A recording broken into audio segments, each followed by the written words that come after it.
Okay, here we are ready to build the niche. I marked it out. What I'm going to do is I came up here, I laid this out, this whole shower for this niche pretty much.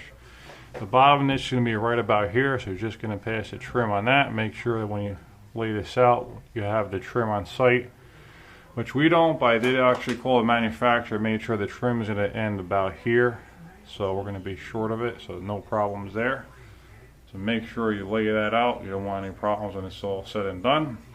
So anyway, mark the full tile here. I always make the niche a little bit bigger than when you have a full tile. Like say this is going to be the bottom. The tile is going to land to this top red mark here.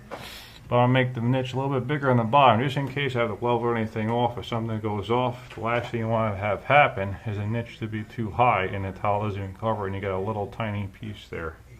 So that's a little tip for you guys. They marked up here, this line, that's where the end of the niche is going to be. So we're going to have a full tile here, then we have a couple cuts around it on the top. It's going to be a nice niche, about 24 inches or so, 23, 24 finished. That's it. So I've got my level lines marked. We're going to cut that, then vertically cut here, unscrew these fasteners, then start waterproofing this thing up.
That's all she wrote. All waterproof. I might even hit this with 2 coats of liquid membrane. In this case I have a hydro band on site, so might use that. Otherwise, good to go.